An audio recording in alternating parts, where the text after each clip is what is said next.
to the republic for which it stands, one nation, under God, indivisible, with liberty and justice for all. I have a moment of silence, especially tonight for the Lisa family. They lost their son that was hit by a car the last day. So if we could really keep them, the service is going to be on Monday morning at Postings at 10 a.m. They're going to have viewing services if you want to spread that in the community on Sunday. So we got to have a moment of silence and for your own intentions, please.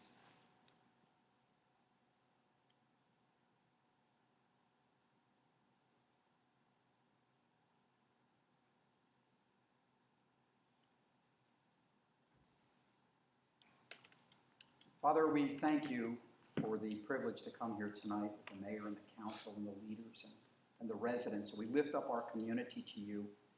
We have needs, Father God, and people that are going through so much and still haven't recovered from Sandy and so many other things. And challenges with children that need help and programs. So many things, Father, we couldn't even list them tonight. So we lift it all up to you. We ask that you give us wisdom, just like you did with Solomon. It doesn't matter what denomination or pigmentation or orientation, no matter what. Lord, just breathe on us. Help us, give us guidance and help us. We also lift up our president tonight, and we lift up the council and the Senate and the Congress, Lord. And there's a lot of stuff going on this planet, and we know that if you get involved, if you breathe on it, something good's going to happen. So we thank you, Lord, and we continue to look to your face for strength and guidance. And I thank you, Father, for the privilege always to wake up every morning and say, Lord, I need your help. So we thank you, and we breathe on this meeting tonight. Speak every blessing over this meeting tonight, and may your will be done here. Thank you, Father. Amen.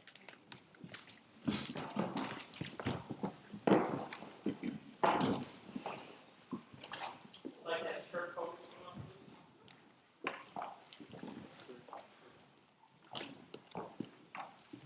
Welcome.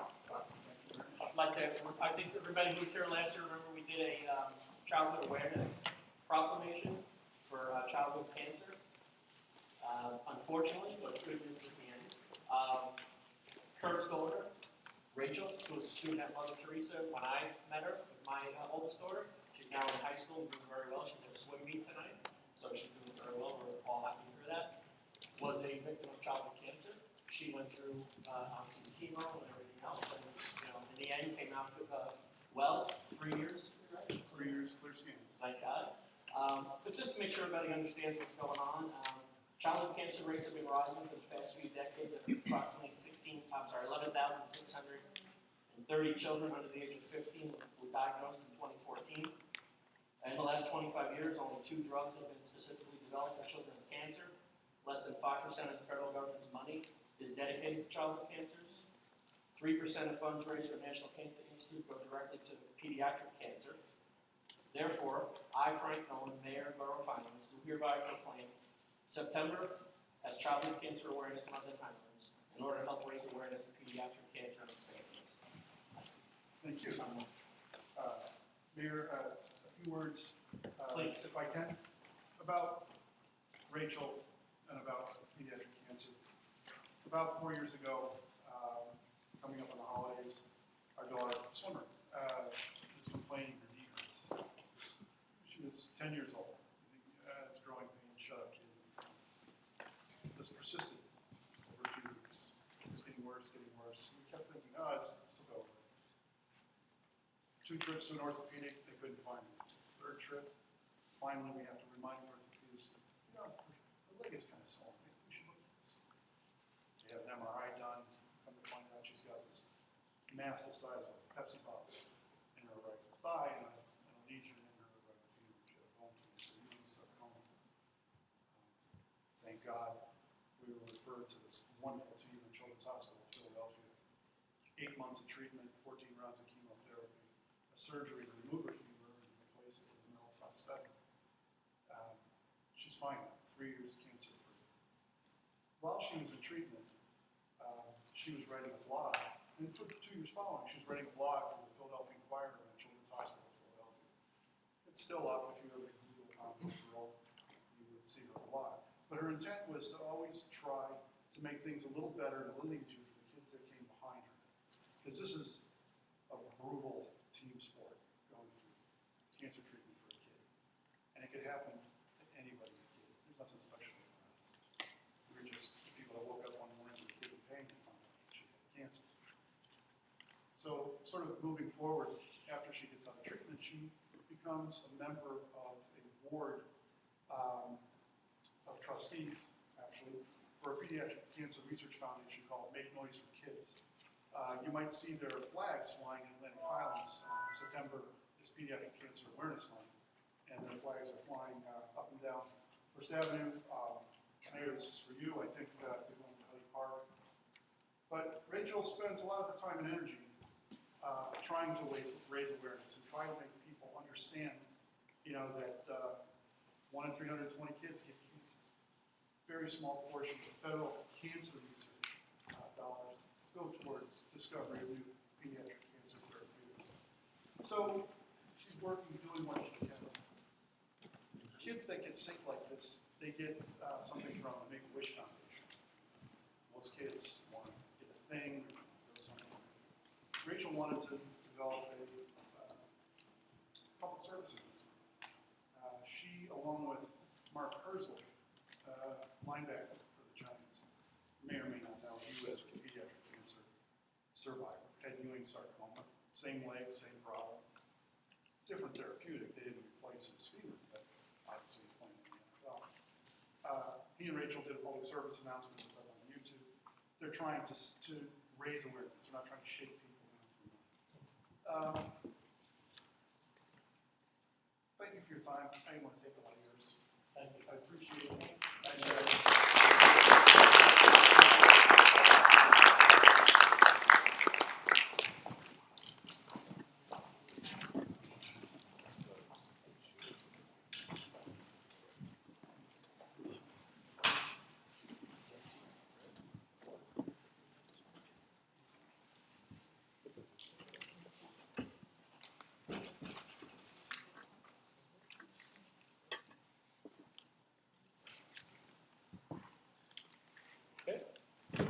Carrie, I'm ready when you are.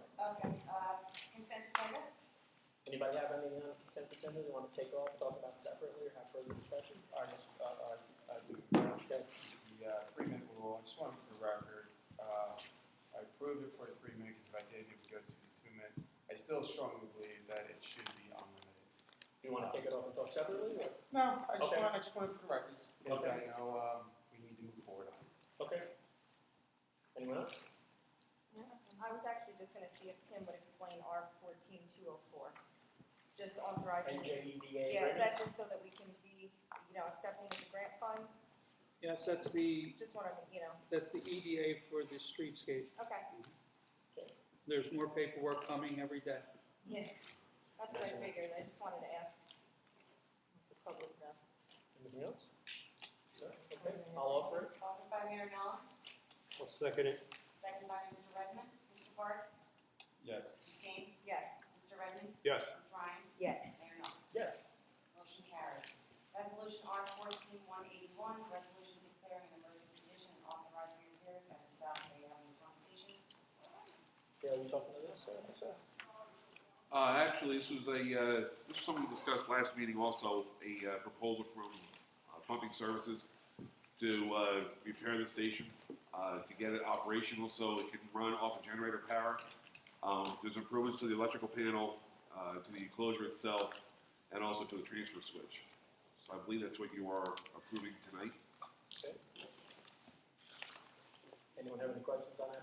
My question, again, is that going to meet the FEMA mandates for elevation? It's not going to mitigate it. Their proposal is not to mitigate and move that up.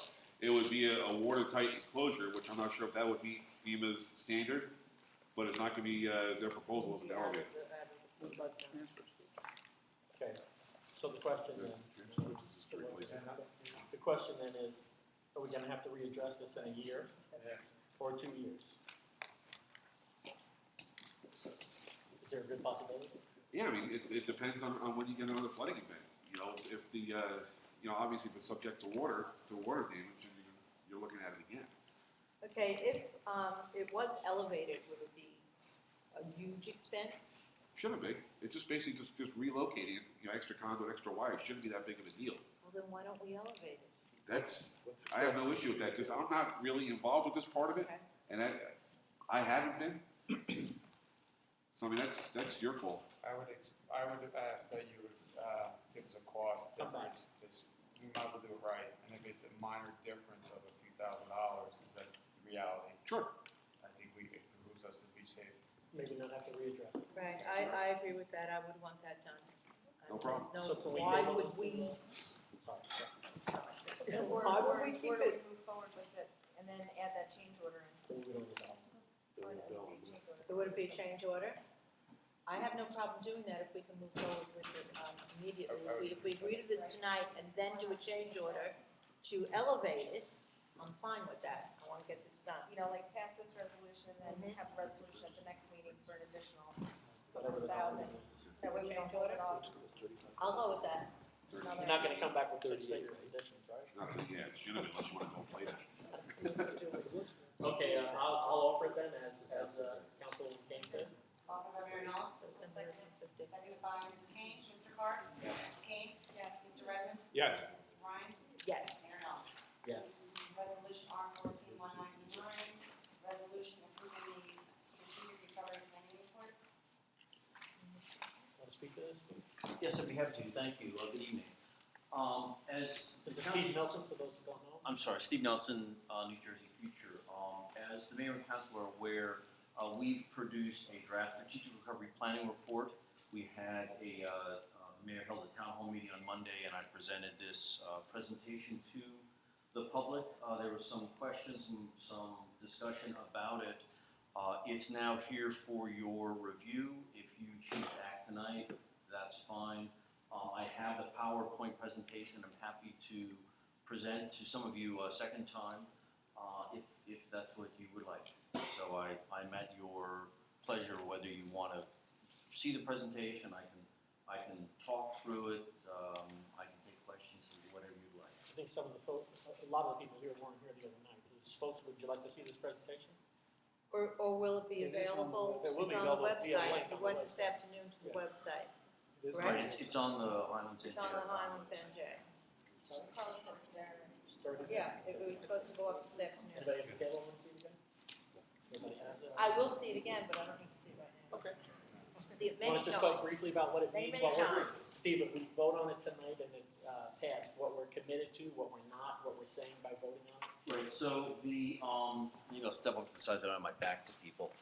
So the purpose of the SRPR is a couple of things. One is to access some funds that Department of Community Affairs has for municipalities that were affected by Sandy. It's generally money for ordinance writing and plan writing. It's not hard capital dollars. The SRPR, I refer to it as a collection of information. It's not a new plan, but it's taking existing plans and putting them together and collating all the recommendations that were in them. I worked with the steering committee. Councilman Redmond was on it. The mayor was on it. We had representatives from the planning board, the zoning board, and Tim Hill. And in August, I think I came to council and presented the top 14 recommendations that the steering committee had recommended to council. So if the borough chooses to act tonight, you would be acting to approve the report that then gets sent to the state for their approval. Upon their approval, the borough is able to apply for funds for some of the recommendations, including a new master plan, ordinance writing, redevelopment study and plan, a general code update, and that covers a couple of different things. And there is a maximum of about $300,000 that's currently available as we understand it. There are also maximums per plan. I haven't totaled up all of the recommendations to what that relates to, but for instance, a master plan has a $50,000 maximum, the redevelopment plan and a study and plan has a $50,000 maximum. So each type of study or plan or ordinance period has its own category of maximum amount, totaling no more than $300,000.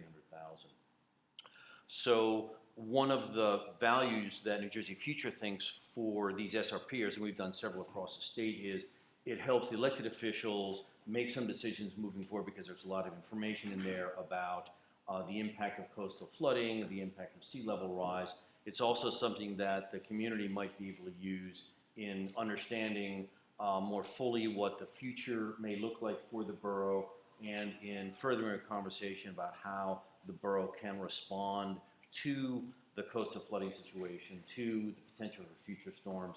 And resiliency is a word that's used over and over and over again, but I have to use it here again, I'm afraid. And so the SRPR, the Strategic Recovery Planning Report, should help the borough with its own resiliency efforts. Unfortunately, the outcome is not $1 million for stormwater management, as an example. It's a couple $100,000, but the work that this will fund should help with decisions the Borough Council will be having to make in the future, and some of the information there may help in the immediate term as well. Steve, what are we committed to tonight financially or anything else if we vote for it?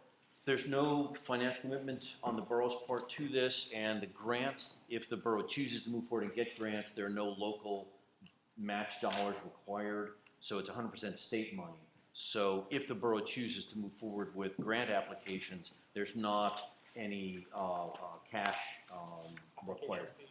No application fees. Obviously, Tim will be involved in it as he is with any grant, so there's some staff time, but there's not any direct costs, direct match dollars to the borough. Okay. So I'm happy to take questions from council, or if you would like, Mayor, I'm happy to take questions from the public. Anyone have any questions, public? Please, you want us to just start here? We'll go around. Do I need to identify myself? Yeah, for the record. Barbara Iannucci. Steve, I just have a question regarding the T&M assistance. What type of assistance did we need? I thought this all came from the FEMA recovery stuff. Well, the state had for Highlands $20,000 available to help it write the plan. Other communities hired consultants and paid them $20,000 to do the plan. In this case, because we have a relationship with the borough, New Jersey Future was a sort of project manager on it. We did much of the work, but what T&M did was some work that we didn't have the capacity, the experience to do. Some engineering work. They did the chapter on, most of the chapter on what the impacts were to the borough. So they contributed time to writing a couple of chapters and doing some cost estimates on about, I'm going to guess, 14 to 15 different capital projects, and that was called an alternatives assessment, and that helped the steering committee make some decisions about where the high priority projects. And then they did some engineering work that was conceptual. Well, I guess you wouldn't call it engineering work. It was conceptual site planning work.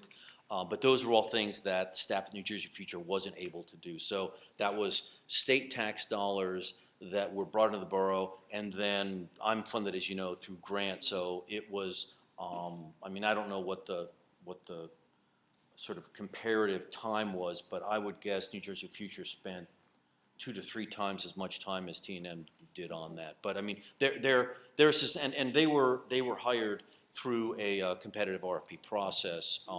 There was an RFP that was done. They were awarded the contract, and whether it was T&M or another firm, we still could not have done the work without assistance of an engineering firm. Same thing occurred in Seabright, where I worked. Kim Sparka, 315 Short Drive. I understand the council approves it, it goes to the state for approval, and once the state approves it, we can apply for money. Do you know what the turnaround time is at the state? A week. A week? Okay. It's very, very fast.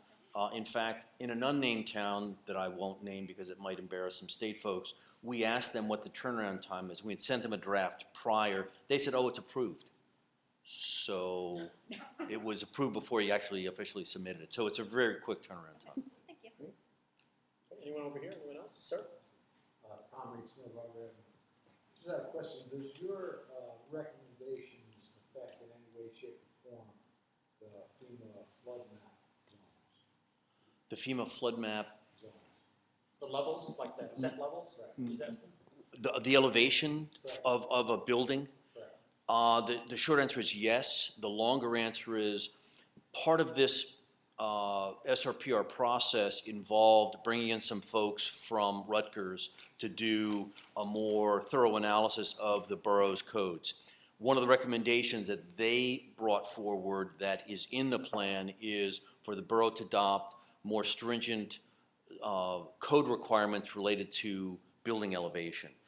The action of council tonight doesn't do that. I mean, that's a separate process. That's going to be at a public meeting if they choose to do it, if they choose to take that recommendation.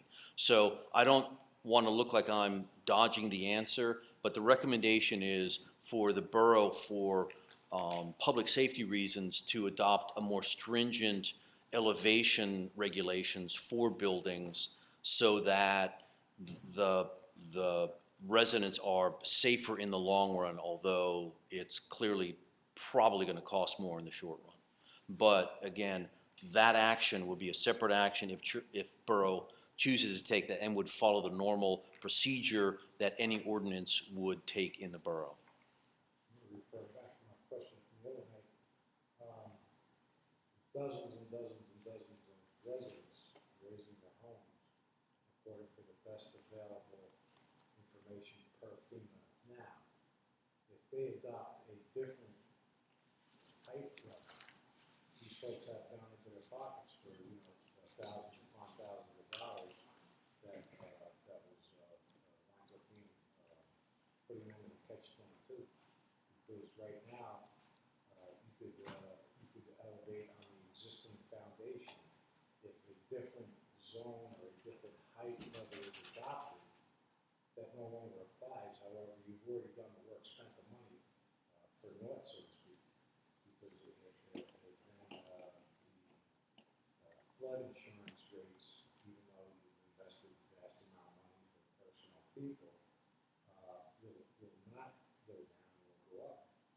So people are doing flood mitigation to prevent exorbitant flood insurance rates, and if they adopt your recommendation, they've thrown good money after bad. I'm not certain about that, and I'm afraid I have to defer to someone who knows more about the local ordinance than I do. I don't know what the impact would be if someone builds the current standards and in a year or 2 or 6 months the borough adopts different standards.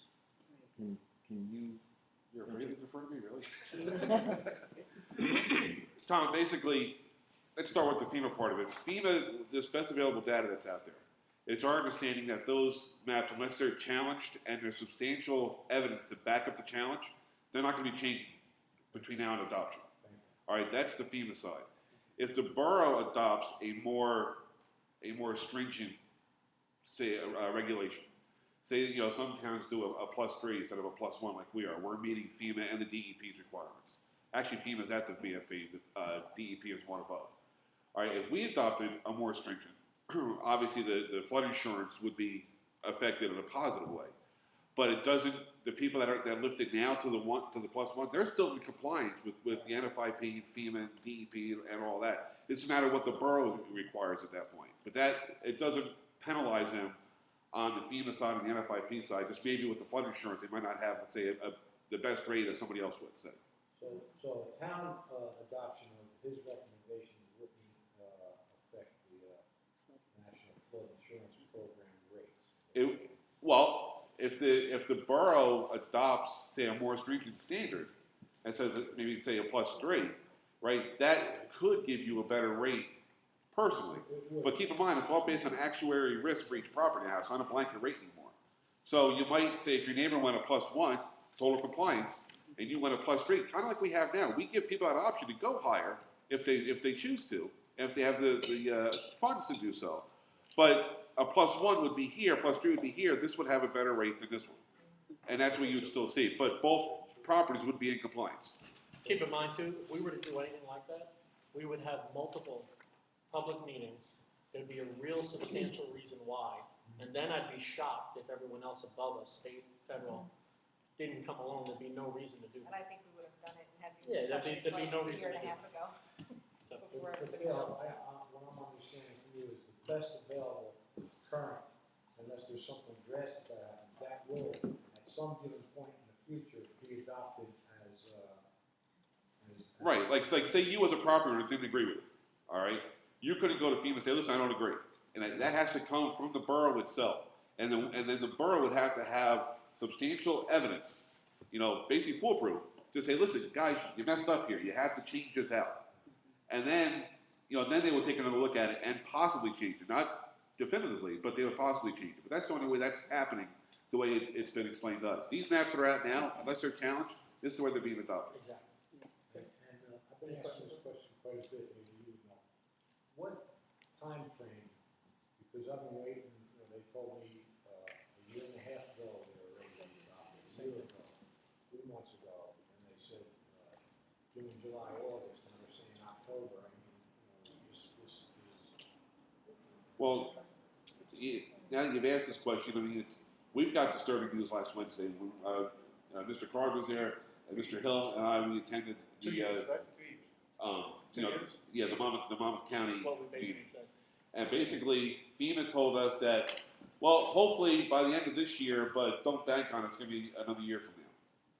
And, obviously that impacts insurance and everything else. If you're be what, 2.5 years at that point now, maybe approaching 3. There's no rhyme or reason, just, We gotta move on, I apologize. Okay, who's, Chris? Name and address, please. By, Chris Francie, 36 Fifth Street. By adopting this report tonight, the report contains recommendations relative to specific details, priorities, and talks about funding the master plan. And the master plan funding happens to be the same 50 grand that we got quoted, so that's good. Redevelopment. The 20 grand to redo our ordinances, that's good. But sending the report into the state and it becomes an official document, are you putting handcuffs on our master plan process? Do we have to then conform to your report? Or do we have some degree of... Or is it a recommendation? These are recommendations we can deviate. So, I'm guessing, can we deviate from your report as we do our master plan? If we take the funding forward. If we take the funding forward? right, short answer is, yes, you can deviate. The longer answer, I guess I'm always doing the short and long answer. The long answer is, this will be the borough's report. It's not mine per se. I mean, I was the hand, but it's not my report. So the recommendation in there is to review and potentially rewrite the master plan. The convention wisdom is there will need to be a rewrite. There is information in there which I would hope would be used during the master plan process, such as the vulnerability of certain parts of town to sea level rise, to coastal flooding, to vulnerable populations, to where infrastructure is, to where community facilities are. There are ideas in there that were taken from a couple of different plans that said, hey, let's look at more development over here or this kind of development over there. But there's nothing in here that says once adopted and you get money from the state to do a master plan, you must rezone Bay Avenue to XYZ or to tear down half of the residential. None of that is in here. So there's no sort of legal controlling mechanism in the report that is going to have an impact on the master plan. But I would hope that some of the information in there, any good planner is going to look at previous plans before they start writing a new plan. This hopefully will be one of those pieces of information that they'll use. I'm hopeful Mr. Nelson would be available during some of our subcommittee meetings. Well, we talked about having 6 subcommittee meetings for everybody that wasn't there at the planning board and at the town hall meeting. We talked about at the October meeting for the planning board to take, last time I think it was 4 or 5. You were on one of them, Mr. Mullen, and Mr. Harlow was here too. He was on one of them also. It's either 4 or 5. I sat on one of them. We had subcommittees that talked about recommendations back to the full planning board. I believe we had 6 meetings and 3 of them were workshop and 3 of them were public. And I know we've been talking about it at this table for at least 6 months about waiting for all these studies, this to come back, the Rutgers report, all the other ones. Well, they're all back now. So at the October meeting of the planning board, we're going to pick a subcommittee and we're going to basically start having meetings probably a short time after that. And there'll be at least 3 public over and above the regular planning board meetings that people will get the information and what we're talking about, be able to weigh in and bring something to the table. So I'm comfortable with passing. Anybody else on this side have any questions about this report? No? Okay. I'll offer. Offered by Mayor Nolan. Seconded by Ms. Kane. Mr. Bard? Yes. Ms. Kane? Yes. Mr. Redmond? Yes. Ms. Ryan? Yes. Mayor Nolan? Yes. Steve, thank Resolution you. R Thank you. 14-201. Bruce, did you want to speak to this one? Sure, this is a resolution regarding a tax sale for a tax lien on one local street. The bulk of that lien is a result of the house collapsing when it was being lifted.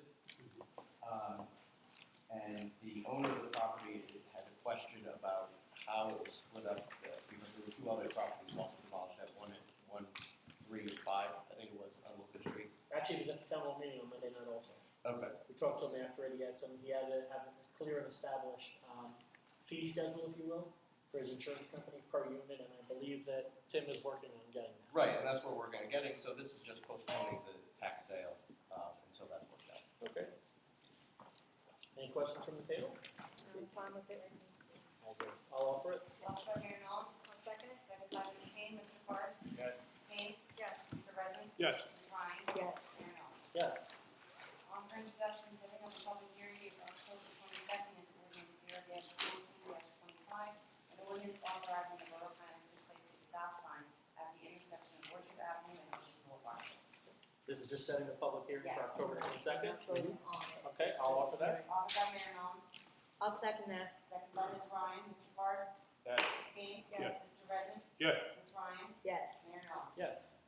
On for introduction, setting up a public hearing date for October 22nd is ordinance 0-14-26, bond ordinance providing various 2014 capital improvements by and in the Borough of Highland in the County of Monmouth, State of New Jersey, appropriating $920,000 therefore, including grants in the aggregate amount of $290,000, and authorizing the issuance of $614,285 bonds or notes of the borough to finance part of the cost thereof.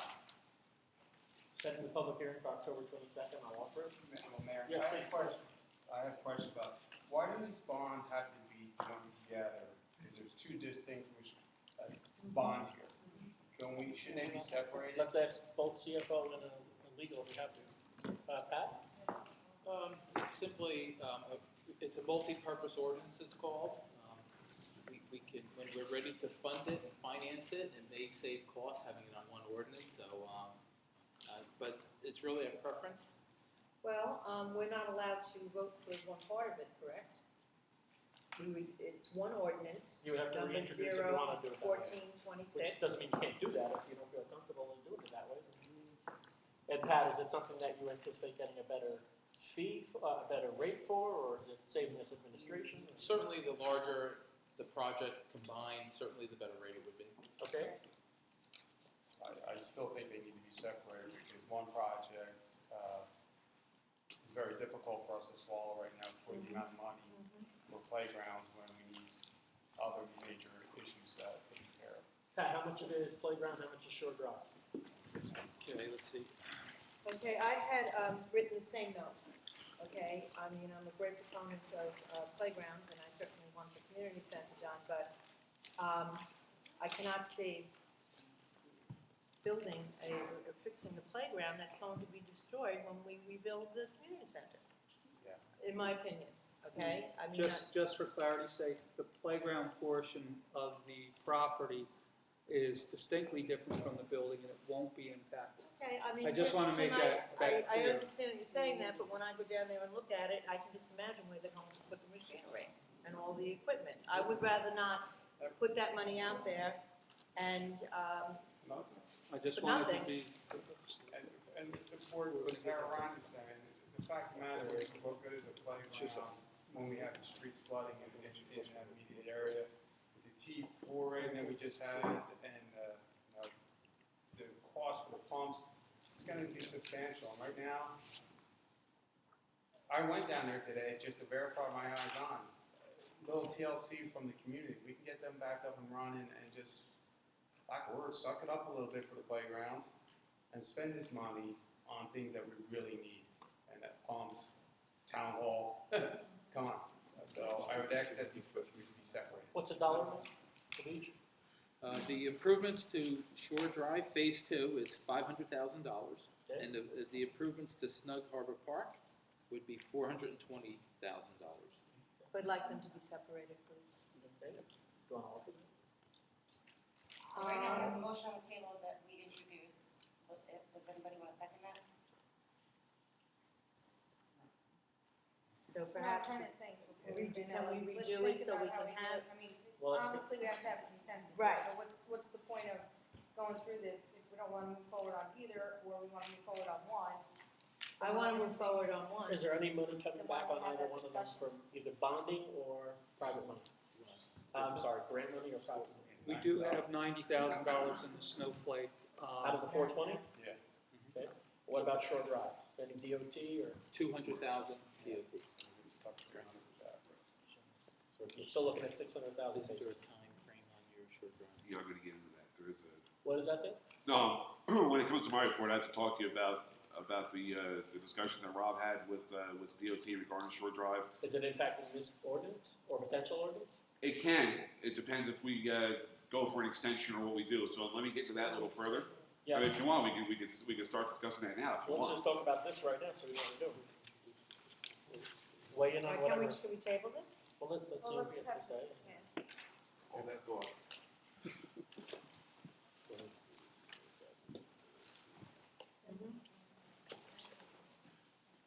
Let's see, street pay for it directly. Oh, we're supposed to get a lot of those.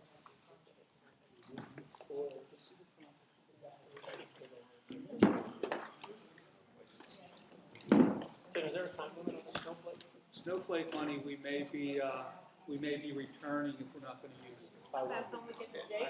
I don't know right now, but Associated with the snowflake grant, is it possible to use the 9,000 and scale down that project so we don't lose the 9,000 maybe? If For the, finishing or? yeah, let's say the expenditure to repair is 150, we use the 90, so we're not taking a big lump on the chin on it, but yet not wasting that 90,000. Or losing it. you're asking if we can phase in what we wanna do with that 90,000. Before it expires. Yeah. Well, Let's say first we we do find a out. $100,000 project, we match 10. We need the date. Yeah, I'd have to look to see what you can do for that. See what we can do. See if we can scale out. Okay, because I think the understructure and the damage to the court surface alone, I think on a general cost estimate of doing a post-tension concrete surface was about $125,000. And that didn't include the playground, the other portion. So I'm willing to do whatever. I'll talk to Snowflake and see how far up against that we are. It may be that they may request the funds back. Okay, well, let's find out. Yeah, let's ask first. Also, I mean, just talking about that, and I haven't checked in a week or so, but do we have rims on the basketball court yet? No. The equipment's in and it will be installed. Okay, I just thought I'd ask, because I haven't checked in about a week. You want to talk about Shore Drive? Well, how it impacts this ordinance? All right, here's the deal. So last meeting we talked about, actually last month we talked about soliciting DOT and seeing if they would go for an extension for how long on Shore Drive, if we could possibly reprogram the money to another street. So we had asked Wendy Smith, who's the head of the local aid section of Region 2 DOT. And Rob had a discussion with her, and based on that discussion, it looks like 6 months is the maximum extension we can get. 6 months from when? From November 1st, or, the first week of November, I forget the exact date when it expires. Let's call it March. All right, so yes, they won't reprogram it to another street, okay? They did indicate that the borough could request a grant to be forfeited and then list the circumstances why, and then ask for discretionary aid to get money for another street. But that's a shot in the dark. That's a risk. It's nothing guaranteed. You'd be giving up to $200,000 and potentially not getting it back. And then they said if whatever the borough decides to do, that we should do it quickly, because with the next grant funding applications due in October, if the borough doesn't formally move on this grant, that you could potentially adversely impact your chances for the next grant. Of course. Right. All right, so so that's where we are right now. Now I know there was reservations about doing Shore Drive because of the project that's going on, that's coming in over the next couple of years at the end of Shore Drive. I mean, there are ways we could try to help the road wearing surface. With the large equipment that we're afraid of, we can maybe do like an intermediate top course instead of a small top course. That's a little more gives you a little more beef, so to speak. The stone's a little bigger. It's not like a base course, but it'll provide more stability to that wearing surface. So I mean, there are potentially ways we could do this that would be in the same cost range as what we had estimated for the project. But again, that's up to you on how you want to proceed. You know, it looks like the only way not to lose this $200,000 is to request a grant, the extension to March, and then move forward. Because it looks like if we don't move forward with it, they're going to pull it on us. You know, whether it's now or in March. So for clarity, you're saying if we file for an extension to March, that may jeopardize our grants coming up? No, if you file that extension now, this way it's on file that we ask for the extension. You're right. File the extension, in my opinion. No, Give some breathing room to figure out what's going on. I agree 100% with that. But they just want something formally. If we don't do anything with it, right now they're looking at that November 1st or whatever date that is in So there. the extension would be looked on favorably for 6 months. Right. Yes. So why not do that? Okay.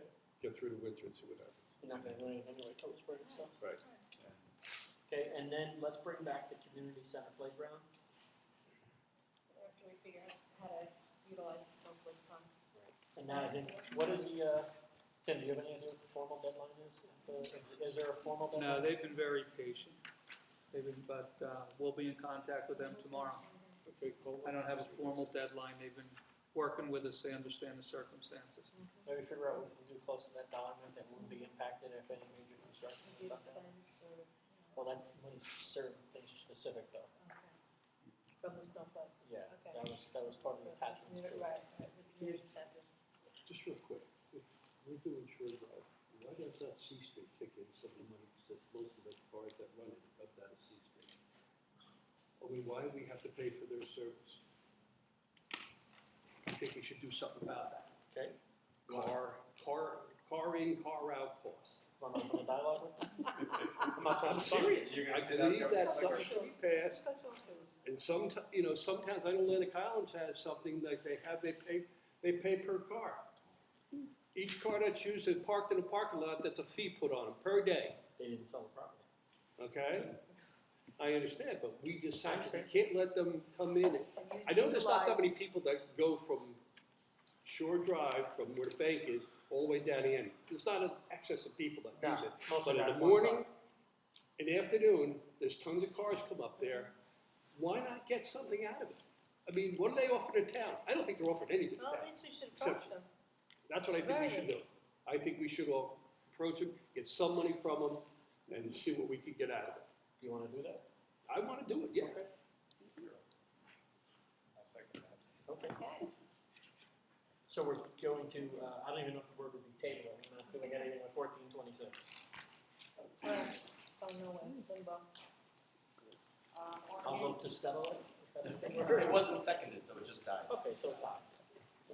Sorry. Moving on to ordinance 0-14-18, we have the planning board, comments to review, and we'll have the public hearing.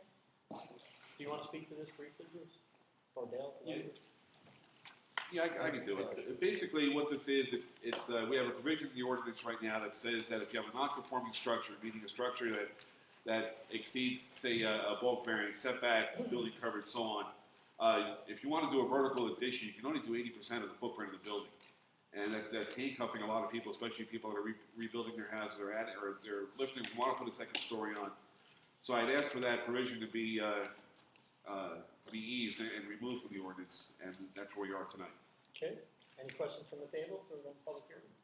I'm fine with it. Okay, we'll open up the public hearing on 14-18. Any questions? Seeing none, I'll close. On the third and final reading and adoption is ordinance 0-14-18, an ordinance of the Borough of Highlands in the County of Monmouth and the State of New Jersey, amending Chapter 21 zoning and land use regulations of the general ordinances of the Borough of Highlands concerning an addition to an existing non-conforming building. All over it? Offered by Mayor Allen, I'll second it. second by Ms. Kane. Mr. Carr? Yes. Ms. Kane? Yes. Mr. Redmond? Yes. Ms. Ryan? Yes. Mayor Allen. Yes. That takes us to ordinance 0-14-19. We have to do the same thing, review the planning board comments and, public hearing. Dale, you wanna speak to this? I know it's about the Sure. width of the driveways. Sure, Mayor, real quick.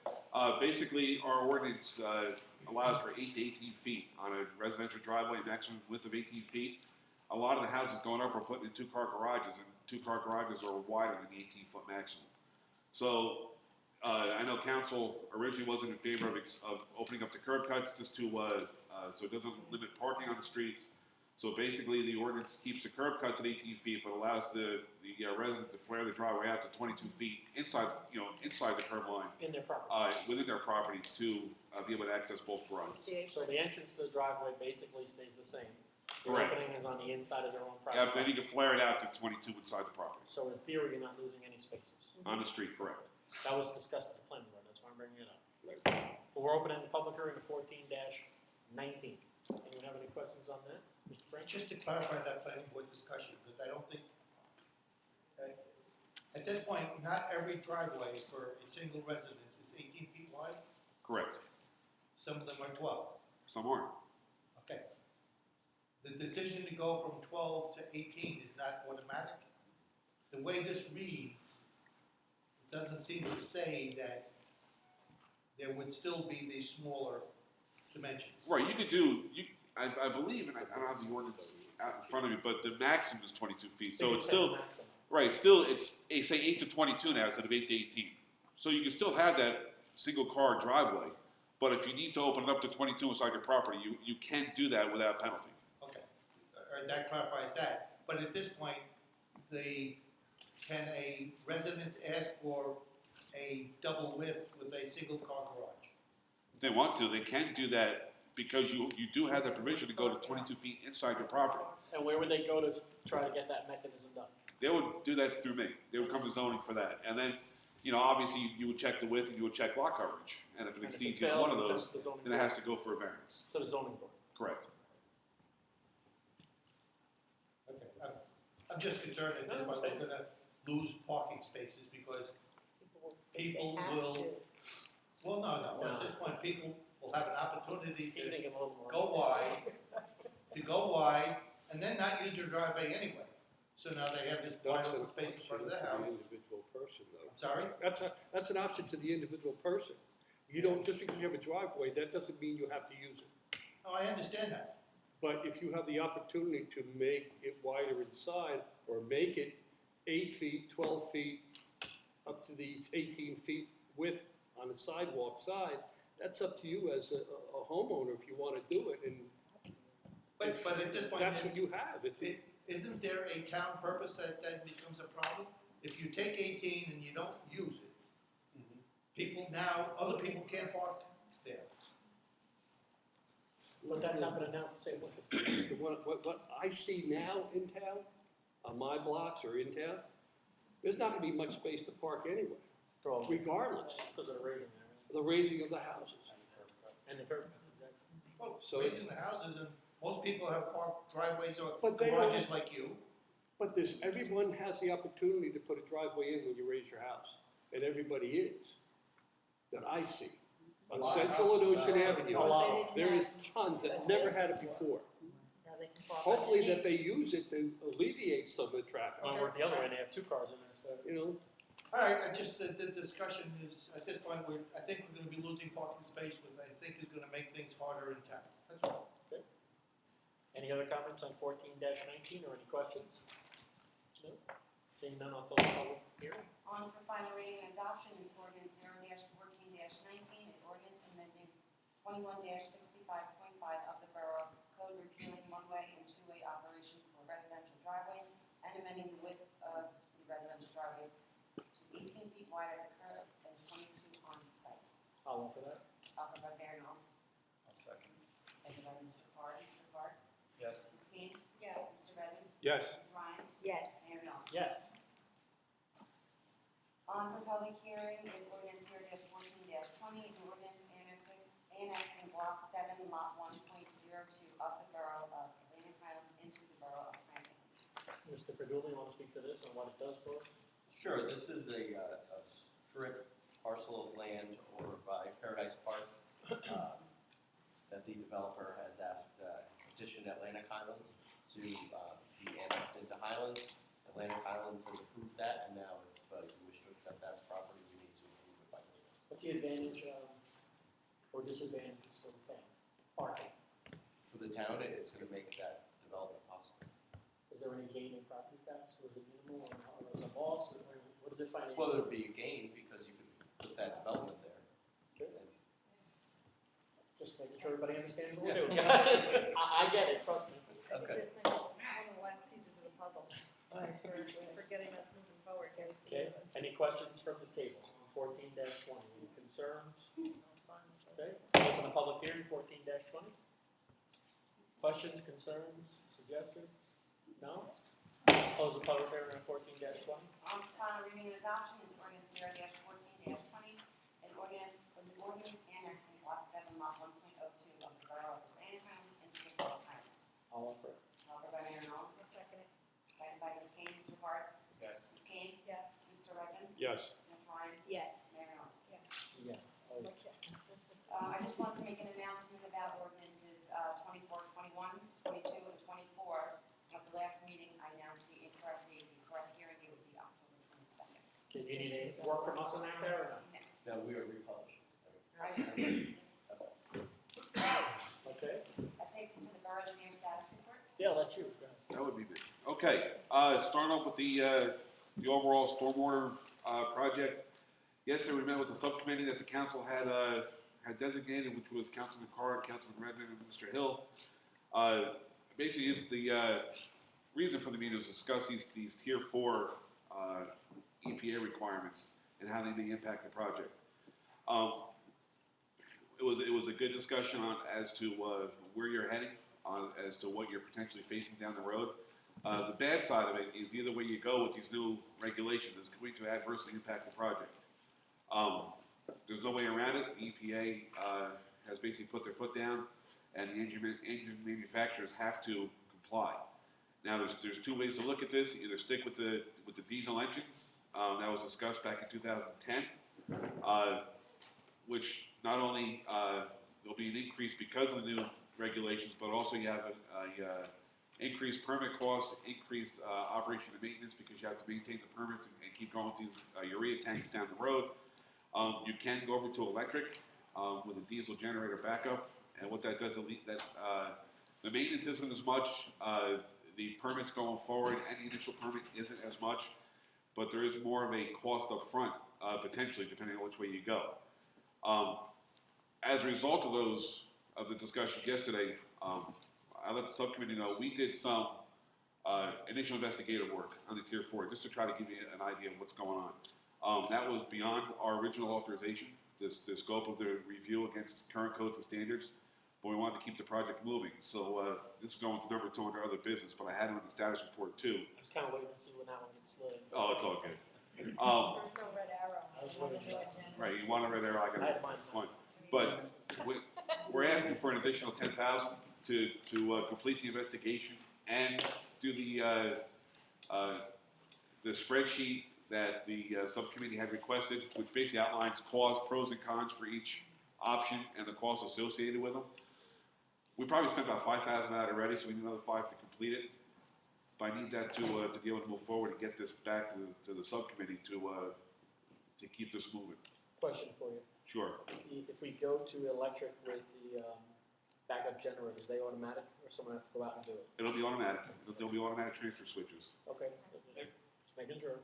One of the benefits to that meeting too is like, for example, down by rec center, if we go to the electric pumps, the generator would also be able to, the gas backup generator emergency would also back up rec center. So it's a 2-for-1 deal. Right, it could potentially handle both.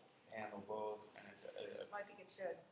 No question. It makes sense to do that. It would be on its own platform, but it makes it, it would be there all the time. It'd be up in the air on a catwalk, Okay. to service it, fuel it, maintain it.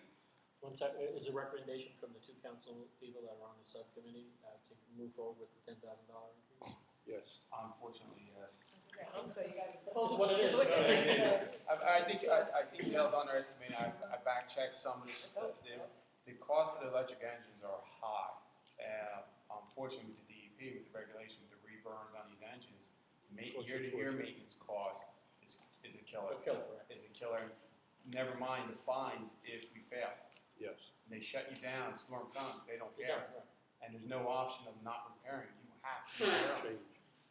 So, You guys wanna approve the extra 10,000? Yes. yes. Do we have to make a vote on that, Mr. Padula? Yes. Okay. I'll offer it. Offered by Mayor Long, Second. second by Mr. Card. Mr. Card? Yes. Ms. Kane? Yes. Mr. Redmond? Yes. Ms. Ryan? Yes. Mayor Mel? Yes. All right, we will, I appreciate that. We will get on that tomorrow and then get a recommendation back to you Okay. as soon as possible with the Friday. spreadsheets and everything. You have anything else on the status report? Because we're expecting that report Friday for 10 grand. I have more on the status report, actually. Just jumping over to the Bay Street retaining wall. Bids are to be received a week from today.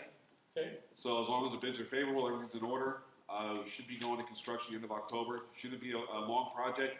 And that'll also give the water company time to get out of the way. I'm not sure everybody realizes, but the water company is up on Bay Street, replacing the main from Woodland over to Grand Tour. Well, just one question, going back to the project, just state what you said to us would be if everything goes correctly, shovel in the ground will start when? We would be ready to advertise most likely the first of the year, by the time the EIT approves everything, the Army Corps approves their permit, you know, the lead time is gonna be the permits and the EIT request 45 days after permits in hand. And Before you'll be you, applying in January, you're saying? no, we'll apply now, Oh, but yeah. we could potentially be ready to bid, January. if all For a March, if all goes well, right, potentially be ready to bid with the beginning of weather the year. break. I think that's what we'd all like to see, not to speak for you guys, but No, we you're right. wanna, I just want to let that, Oh, it's very absolutely. important. we gotta move No this doubt. forward. Follow-up question, the clean water financing that's potentially available that just came out like 2 days ago, is this something that we could roll into that project to offset some of this? What was that, Doug? I'm sorry, with the, The clean water financing from the Department of Environmental Protection came out, it just came out literally 3 days ago. So it's something that we should investigate, because financing at a lower rate and forgivable loans, and it fits right into what we're doing. no doubt, I'm not sure what the time frame is and everything, but. I need a letter of commitment by October 10th, just saying we're doing projects. So why don't you make a motion that if it applies, that we do that letter, so that way he can. We should wait for another meeting. Okay, I'll follow that lead. Suck it up. You know, if it applies to us, give Dale the marching Guys, orders. If it doesn't, if you need Tim also, you understand? Right. Doug's made a motion. Right, seconded it. I was just talking to Timmy, it's something that Millennium, Okay, but we would have know to- right away. Here's the bottom line, we don't wanna have to wait till another meeting. No, absolutely. What Mr. Card brought up. I'll follow up with you on that, Dale. Okay.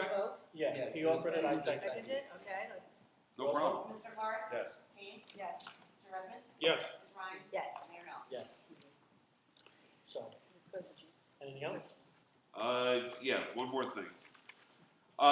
We talked about Shore Drive, which I understand what we're doing with that, it's gonna be an extension. The 2015 local aid applications are due October 14th. So we would, if you want to apply for that, we're gonna need a road to apply for. Okay. Are you 4 and 5 also? DOT, North Street Pump Station? Well, we did 4 already, That's what I thought, 5? and 5 is not me, I have nothing to do to report on that. But 7 is kind of me. Okay. But let's stay with this first, and then we'll jump Okay. down to these. If the council is interested in applying for the 2015 local aid application, they're due October 14th.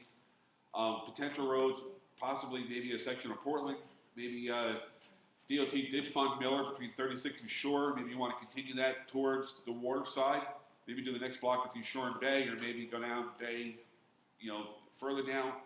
Just a couple options, but if you want to do What is the most something. likely road they've fund that we haven't done in the least amount of time, longest amount of time? Portland is a good candidate. Okay. Like I said, another section. Portland was done when, we did the bridge? They did, all they did there was up to Highland Avenue. Not the whole, Right, they just did from 36 to Highland Avenue. Right. And So then, you're talking the next section? yeah, I was gonna say, I mean, it's a long road, so I mean, No, I understand. obviously they're not gonna give us enough money to do the whole thing at once. Sure. well, if Maybe- they're gonna fund it, I think of course we should go ahead and write the letter and request it, why wouldn't we? Is there a dollar amount attached to if we're applying? No, because we'll do the application under our Make retainer, sure we're on the same page. Good. all right? Take But, it. so you want me to do a section of Portland? Say like the next section, I'll scope out the next section and go for it? I mean, I'm That's fine what with that, that's but what he about needs Miller, to do. Why wouldn't we I only have one question, and I know it's, I know we can't apply for certain roads because there's certain Right. criteria. But I would just say, we spoke about it with Tim, the road by M&R Mechanical going back to the borough yard. Spring Street. I mean, it's a freaking It's nightmare. on the We could do that. I know it probably won't apply, but I think we should kind of keep it in our, With grant money. you know, in our, you know. There should be an overall schedule and what will Because apply for DOT. I don't know if that would apply, but I feel like we should definitely, that needs some sort of attention. None of Just- the DOT schedule Screaming. will. Just something to consider, just let me throw it out there. I'll put my zoning hat back on for a minute. People that are coming in and questioning the M&R site and the vacant lot across the street, they're also questioning if the borough would be open to maybe vacating that portion of Spring Street, making that one large tract. So that's something that might be coming down the road, but Right. just just keep that kind of food for thought. But I probably had 4 inquiries on that in the last 4 months. All right, so just something to think about. Okay. Dale, what's the requirement for DOT to be involved in a road? Or is there any? Basically, they'd like to see it attached to a state highway, be a main thoroughfair. It They'd could like- be another section of the same road that's attached. Correct. They'd like to see it possibly go to like a recreational, to a park, to a school, to public transportation. So there's a lot of roads that just won't cut it. Like if you, Right now it goes to our borough trailers. well, Isn't see, that there you critical go. and efficient? Which roads are one Because even theoretically, Waterwich might qualify because they funded from 36 to Linden, and then the county picks up down to Bay, and then the borough takes over again. So that may be a candidate, maybe not as strong as like a Portland or a Miller, but Right. it might still be something to consider. I think we gotta either pick Portland or Miller. What do you guys want to do? I'd say Miller. We've already started it coming down and it goes to the beach and And more finish it. people are using it. Get it done. There's probably more traffic on Miller too, overall. All right, what I'll do is Okay. right now I'll take the block between Shore and Bay, which will be the next block, and to see where that takes us. Shore and Bay, Miller. Yeah, Miller between Shore and Bay, because that'll be the next block down if they Right. fund it, unless you want me to go on the other side of Bay and skip a block. No, we don't want to skip. Unless And either then- one would be more. no, absolutely. I want to. That would make the most sense to continue on that Let's as go like a with Miller Miller phase 2. rather than Shore. I'm fine with that. Agreed. Good. Okay. All right. Yeah. So we'll do Miller. Miller, Shore, and Bay. You got it. All right. Besides 4 that, and 5 we're done with. 4 and 5 is done, yeah. 7 I guess would 7 is you. potentially be me. I'll keep the zoning hat back on for a minute. Do them all down. We like to. For 6. Thank you. No problem. Basically, we had a request for a developer who bought the house. I think it's 105, maybe the one that had the unfortunate fire last year. They were asking to vacate a portion of First Street. Now, First Street's an unapproved right-of-way that's on the 36 side, the south side of Shore Drive.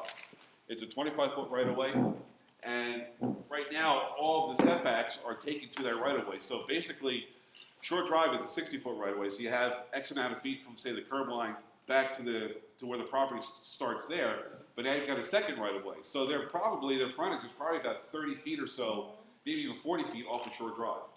So they're asking for a portion of that in front of that property to be vacated so that they can have frontage right on Shore Drive and eliminate the First Street right-of-way. It's not used anyway, and it's covered up with grass and. Right. It's an unapproved right-of-way. There are some utilities in there that would have to be, scoped out. There are utility poles, but basically, if you're in favor of, the applicant would absorb the cost of drawing up the vacation request through a surveyor. We worked on this, I think, on the zoning. A while ago. Chris, do you remember this? Peter wasn't Peter, on the zoning a while board, ago? didn't we work on this? There was a property that was developed adjacent to that. Jason? Yeah, this was I brought up. thought it was, There was brought up, it no, was I vacated. mean, this house hadn't had any repairs in a very long time. No, but what, I think he I was said in talking the about West letter, Avenue, I think it was vacated. 25-foot was vacated. He said it was never formally done. I thought it was talked about. Well, It was, there it is- was definitely still spoken There is about. discussion I from years remember. back. But not No not record. moved? Right, there's no record that it was formally completed. Okay, Is this the one that had a big stormwater problem? No, this is, that's a Valley Street unapproved right away that had the stormwater issues up on the slope coming down. Right. But then First Street kind of, cross-sects that before you get to Shore Drive. Years ago, Shore Drive was the old railroad tracks. Towards the hill, there was First Street. First Street, you came down Miller Street and made a left. You go parallel with the railroad tracks all the way down to the houses that are on that side of the hill. You would have to go over the railroad tracks on Valley Street, Yeah, okay? Yeah, is this Owen Construction? it is. Okay. Without reminder, there's been issues with that company in this town. Oh, you don't have to remind me that. Trust me, he's really not a fan of mine, I can tell you that. I'm not against it right now, but I am big red light with this guy. You know, just, the borough did vacate a portion of First years ago by Patak Towers. I believe that's even shown on the tax maps. But, you know, again, it's up to you on how you want to proceed with this. He would have to pay for the relocation of the. everything. Yeah, I mean, it's. Everything. Dot the i's, cross the t's. What are they trying to accomplish down there? Basically, he wants to knock the house down, build a new one. Right. But he wants closer frontage to Shore Drive, wants a bigger property deal. It's obviously with a bigger property, you can build a bigger house, Sure. and you get a bigger bang for your buck. So does the Makes town. sense. Right, I don't have a problem. So does the town. Right. as long as everything's done the right way. Okay, so if we approve it, obviously, if we didn't vote on it yet, everything gets done on his dime, everything goes through our people with approvals, because I will have to second the caution that Mr. Card has too, because, you know, not officially, but unofficially, I've heard a lot of bad things. So, Right. Now, from the let's, engineering side again, we would review, because he'd have to prepare a map, Yeah. a vacation map, and we would review that to make sure everything's in order with that, Every and then permit's obviously in Bruce order, would have every some. permit is filed, Right, every right. cost associated with it is on the private property Right. owner, And I guess, including your costs. right. No, absolutely, he would absorb everything. I guess Bruce, at this point, if the council agrees that they'd be open to it, would it be a letter coming back from me as a zoning officer to him to say, okay, you know, it was discussed, you need to prepare X, Y, and Z? Yes. Yes, that would be the next That'd step. be more than fine. I just didn't know if that would come from you or me, that's fine. You know what the table. Regular needs an escrow, yeah. Yes, Yeah. that's right, Yeah. well, let's get the next thing. I'll work then you with cross Dale, the we'll get a first. letter to him to outline the project. Okay. Do you have any others on there, Dale? I don't think I do, I don't think I talked enough, did I? Okay, great. At one, but, you know. Oh, right out That loud. cost me 10. I think that's it as far as anything that I had to bring up or was bringing up. Okay, let's go back up to 3 then. Violation hearing for the American Legion. I request an adjournment to the Postponement, right? 22nd to review the discovery. And that's okay with? I had no problem. I have a question about this. Go ahead.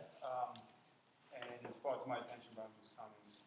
Could you explain what happened and why this is happening? Because they just received the discovery, I believe, yesterday. From?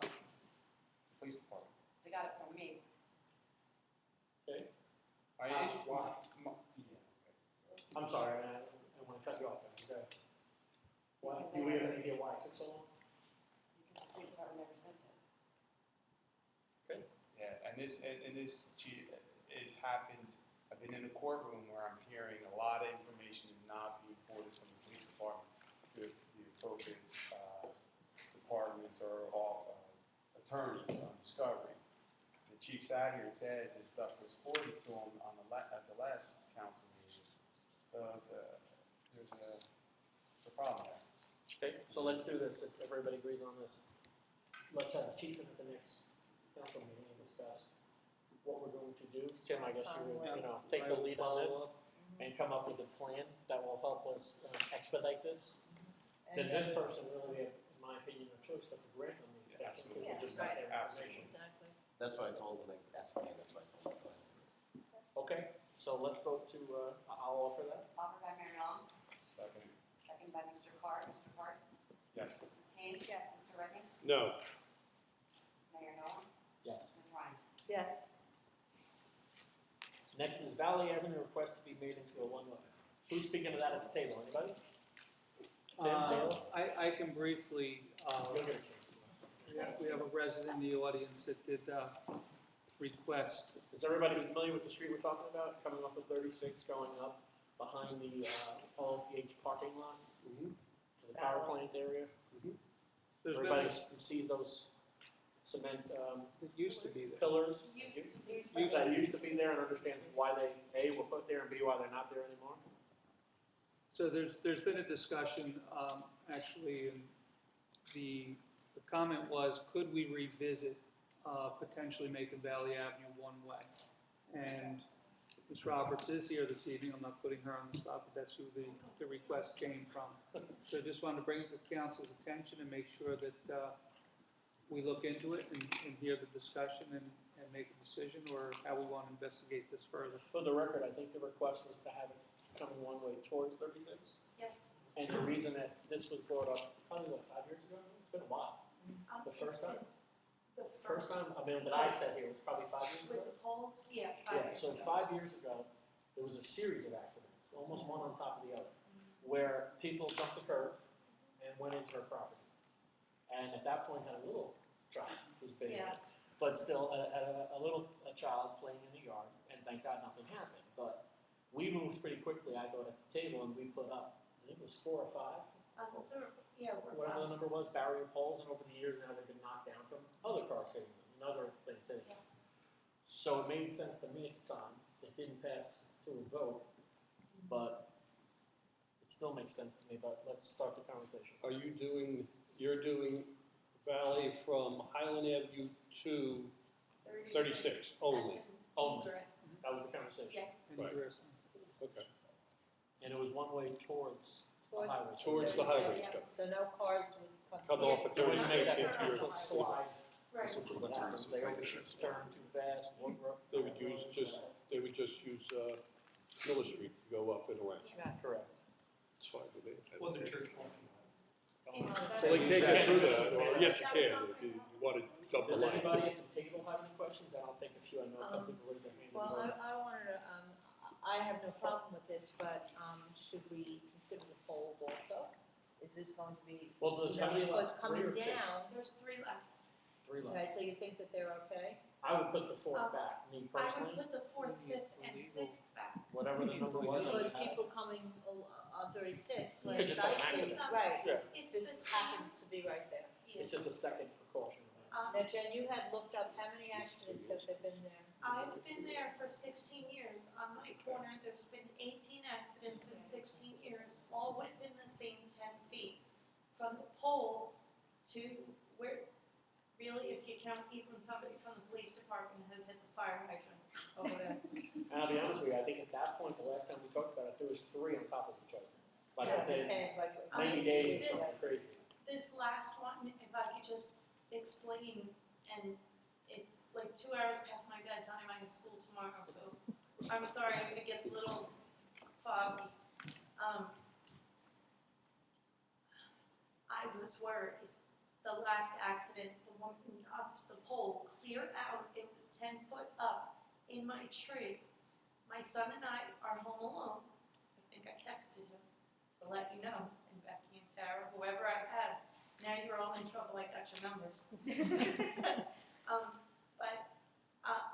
The pole's exploding outside. I hear police and fire people yelling, "Run!"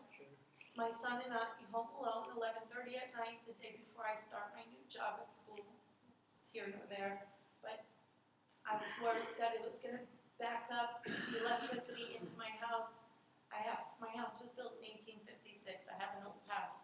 It survived for this long. I would not like for somebody to be in my living room, eventually with a car. Well, very rarely do you have a chance in here to do something, to Yeah. change it. That can be, literally a 180-degree turn without going through a huge process or another level of government or whatever. We'd have to get notices out. Yeah, what would be the legal process, Mr. Padula, just so we all know? Well, I think we need DOT approval for that, so we Okay. can start with that, and then we just have to adopt an ordinance meeting. Okay, so the first step would be to send a letter to the DOT? Would the council be in favor of Mr. Padula doing this? yes. Okay. Kevin, agree? Yeah. Okay, so send a letter, and then whatever legal processes will keep you updated as that goes forward. I had spoken with Chief Lewis? before he had to leave with Chief Lewis, and Joe said that about 6 months ago, he did write letter to the DOT and ask them never heard back from them. Well, And we'll- so, well, that's good. yeah, We'll we follow up follow with up them. so we can, That's their general turnaround time. well, in that time, remember winter, the fall is coming, wet leaves, kids driving up to the high school with their new licenses. Everything, sure. There've been a few times I've Give me found the perfect driver and somebody hits them, you know. Yeah. Good the deal. license plate So we'll stuck go in my on ahead fence with it. and went up to the Does high school. anybody have any other comments on this issue? Yes, sir. My name is Jim Davis, and I live up at Twin Lakes. And unfortunately, there's really no jug handle at that corner to come across the lake. So if you're trying to come across 36, that is the only path through to the light, absent going down and making the loop around off the hook. I don't think the DOT is going to entertain making that. They may not. They don't one way. entertain it as And from their point of view, I'd see that. I realize the problem, but I realize the problem that it will cause. If there was a jug handle, if our lady of professional health wants to disappear and let us use their parking lot for a jug handle, they're dying anyway, so. Yeah, seems like they're doing their best to make themselves disappear, but. Yeah, that's We, what I mean, but if, We just voted tonight to send a letter recognizing that there is an issue, and we're gonna try to go down every avenue to resolve it. yeah, I would write to the DOT with all due respect. I would write to DOT and ask, what would they do for an alternative? Okay? They don't All entertain. All options. All options. Ms. Bucko? When I lived up on South Peak Street and I taught in Madeline, that is the most dangerous part of 36 is coming around that, by that Short turn. corner house. It's a sharp curve and in the snow, you always skid right there. Can't even imagine. Always. Yeah. No matter how fast or slow you're going, it's a skid.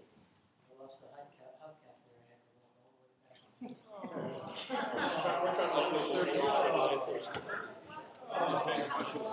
make this 30 Go ahead, sir, you wanted to say something on this issue? No? Okay. While I can appreciate that it takes an extra, 4 minutes, maybe 3 minutes to go under the bridge and back, this is a very dangerous corner. Yes, I bought a house there. Yes, I love my property, but it's dangerous. I don't want to have to wait for there to be a fatality. Neither do we. It's been Well, there's been 16 years coming. I think that's why the five of us agreed. There's been fatalities. Let's just see let's go where they met. So then, of course, you can Yeah, understand. no, I don't, let's not get in an argument over it. We're sending the letter. If they say we're gonna do it, we can do it, we're probably gonna do it. We'll do all the legal process that we have to. Okay. Can't you put the, pillars up in Antrim? At least that's. Oh, we'll do that. I think we should do that right away, guys. We'll do that. That was my The question. other three, let's do that right away. I thought that was assumed, I apologize. Yeah. Yeah, because we had discussed Tim, that. can you the get that to last- happen? Tim, get the other three back up? Yeah, we'll work on the legal aspect of that. Thank you. Wait. No legal aspect. There is- I thought you there's said an you it- were gonna put them up. I'm not speaking on behalf, the mayor is asking me to look into it. There is a requirement that we have to make sure is met. If we put something up that creates injury or danger to someone else and it's not up to code compliance, you won't be on, we'll be liable. So we've got to make sure we do it the right way. Okay. So was the first one met, the first hole that were installed? I'm not gonna answer that question, I wasn't here back then. No, I got yelled at for doing that. I just did it. To save lives. Okay. Sorry for it. And I have to tell you, the year that you did that, there was not one single car went through them. Because they saw them and didn't want to get Right. hit. They waited Let's be till honest. next year, till they were used It's to like it. everything else. Municipal facilities update, number 8. That's me again. That would be you. Okay, we're still working with, we discussed a little in executive, still working with FEMA on the cost estimates for both the Borough Hall and the Community Center. The cost estimates are escalating based on the critical facility nature of the Borough Hall. Initially, we had talked about a couple months ago, the potential cost estimates for the Borough Hall were in the $400,000 range. Now, after more investigation and trying to maximize the dollars, we're looking at probably $1 million plus that may be coming from the FEMA side. Because it's a critical infrastructure and it would probably have to be elevated, we feel that that number may even go higher than that from the maximized dollar that FEMA may give us to either go back to that facility or use it in another fashion for another facility within the borough. Under the community center, it's similar, of course, it's not that high of a number, but we're trying to maximize that as well and make the decisions on how we want to use those facilities going forward. So council's well aware of the internal discussions on use issues and other things, and we're going to keep pursuing it. We expect to have the numbers probably within the next 2 weeks that we can formally present to FEMA, and then we'll get them to weigh in on, again, what our maximum dollars will be, particularly for the Borough Hall facility, to help give us guidance on the funding aspect of our decisions. Any questions from the table? No. Thank you. Mr. Byrne, any questions? In reference to that issue now, do I have other questions? Do we want to talk about who we brought on today, just to, Sure. you know, with Backgate and the firm to maximize our, We can go into that. I mean, just to let people know that we're moving forward with a different consultant of different caliber to You know, the maximize. council was, had a discussion tonight from a firm that is very active in both the insurance end of FEMA claims for public and private, and also from the FEMA aspect.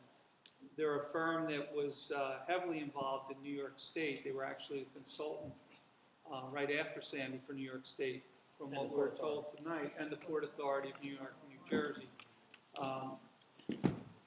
They didn't get involved in New Jersey as highly as, and the question came, why weren't they, more active in New Jersey?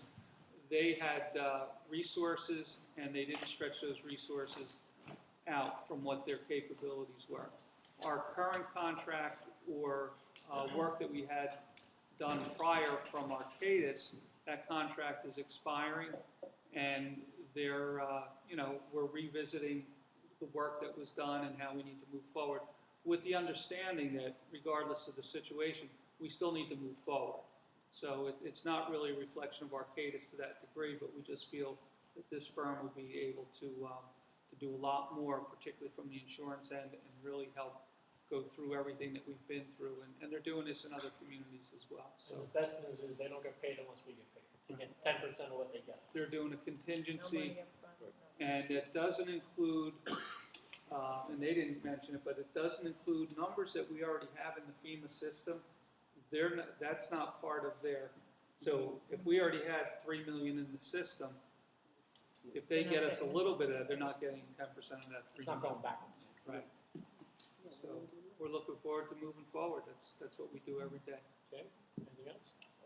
Good. Millennium?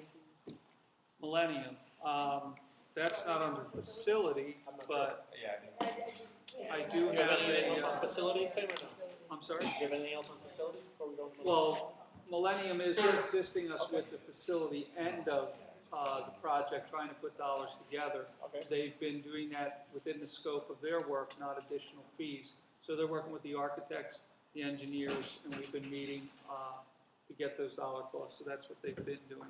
As far as for tonight, Millennium did provide me with the most current report, and the request to them is that they provide twice a month reports to us going forward. So Can we get that electronically?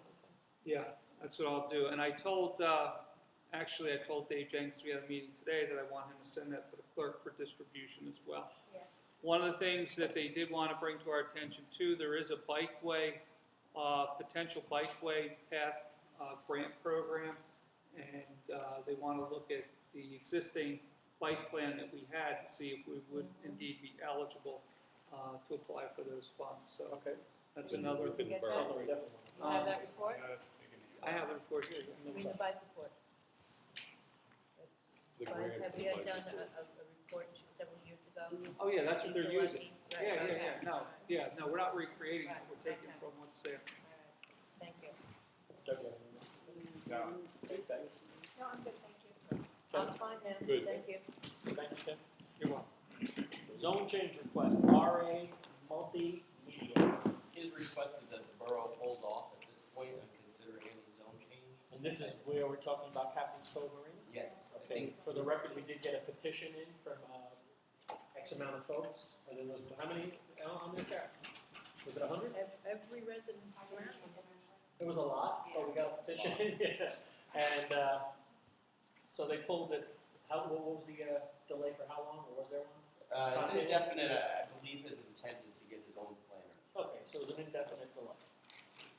So the zone change right now is basically dead, right? And we did have, Mayor, we did have Well, you have to- recommendations from our engineer as well on that. Okay, can it be made public to the? Yeah, I don't know that I have that with me, but I'll make sure we provide it. But I believe Mr. Truscott was weighed in on that and didn't recommend it. I think part of the rationale was that we're gonna be redoing the master plan pretty soon anyway, so he didn't think, in light of that, Just spot zoning. yeah, it didn't make sense to really try to Is there force any that. reason we can't make one recommendation? No. Okay, so however you make it, we can get that. I'll get it. The council. Knowing that this petition was out there, I went around the community and spoke with a lot of the homeowners. They're exhausted, and I think we, as a council, need to take stronger actions against them. It is a major public safety hazard there from A through Z, and I think he's, give him quarter on any kind of condition or anything, it's just an embarrassment. I personally I don't vote know no anyway, why so. we. Yeah, I know that, but I think we need to go offensive here. And I think the next thing is honestly to look at who we're using, because, correct me if I'm wrong, not to cut you off, I'm sorry, but haven't some of the delays been on our contractor? No? Yeah, absolutely. Yes, Okay. yes. Under public safety, can we, I mean, there's legal Emergency law, Act. emergency act, go in there, annex all the material that's a public safety, and just like what we did down when the house came down, Fix the roof. remove the boat that's sitting in the public fairway, remove the piling, remove all the stuff, Oh my and God. stick them with the bill, and put a lien against the property, and not give them a quarter on anything. It's a public Enough nuisance. is enough. Well, the pilings are pilings that are now the size of telephone poles In the parking lot, you cannot even get one vehicle in laying the parking in- lot. on the front side of Cheerful. I'm sorry, yeah, down on Cheerful there, on the front side of the marina. So, That had been a parking lot. So, I guess the question goes to you then, Bruce. I have a letter. What is the, No, this it has, what is the, it has to be done. what is Hey, the those legal poor people. pathway that we take today? Because I think everybody's including obviously the residents as well as us, to move forward tomorrow. Now, some of the issues, to be fair, I don't want to use the same contractor, I love everybody, but you haven't made a move yet, you can't use the same person. So, we're talking about removing the pilings, which are now, got to be at least 1,000, right, sitting there. Fixing the road, doing everything else, and removing the pilings. Yeah, so we've got a lot of the ordinances that talk about, that we adopted really in relation to sanding abandoned properties, they, for the most part, would apply here. And if you have hazardous conditions, that gives you the legal authority to go in and fix it. there is Okay, hazard, let's there's do no this. doubt. For the record, does everybody at the table believe that there's hazardous conditions down there? Yes. More than 2 years ago. Okay. So can you have a plan of action for the? Yeah. Next meeting. I'll have it in before the. Great, if we have to vote on it, and do whatever we need to do, a phone vote, or whatever. Next meeting. Is there a, Well, that's why, do Why we do we have have to to wait wait? till next meeting for? No, that's what I just said, that, Yeah. I don't think you need to wait till next. Good. That's something Get else. it done. Yeah. so can we, just so we know the scope of what we're talking about? Totally We're all on the ridiculous. same page, remove the pilings, Mhm. move the boat, and fix the road. Remove everything that's not Yeah, everything registered. that's on.